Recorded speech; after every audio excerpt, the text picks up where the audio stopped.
পুষ্টি সপ্তাহ। এই পুষ্টি সপ্তাহের প্রধান উদ্দেশ্য হলো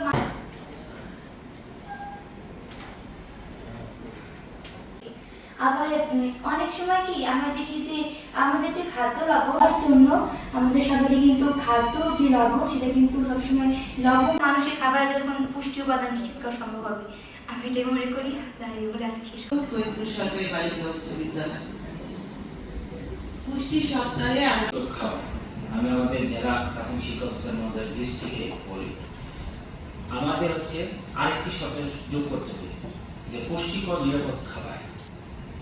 কারণ হচ্ছে এই যে আমাদের সামনে কলা আছে বা অন্যান্য যে খাবারগুলো আছে, এটা যদি কার্বাইড দিয়ে পাকানো হয় অথবা আম যদি কার্বাইড দিয়ে পাকানো হয়, মাছে যদি ফরমালিন দেওয়া হয়, আর অন্য যেগুলো আছে রাসায়নিক দিয়ে যদি আমাদের এই খাদ্য যেগুলো আছে সেগুলোকে পাকানো অথবা অন্য কোনো প্রক্রিয়াজাত করা হয়, তাহলে কিন্তু সেটা কিন্তু আমাদের পুষ্টিকর খাবার হিসেবে রইল না, সেটা আমাদের জন্য খাবারটা কিন্তু শরীরের জন্য ক্ষতিকর হবে।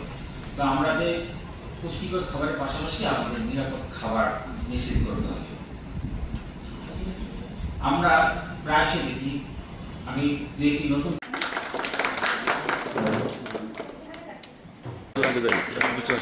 সুন্দর আরাধ্য ভদ্র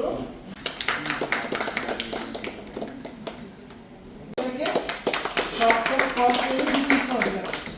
নবম খ দ্বিতীয় স্থান অধিকার করেছে।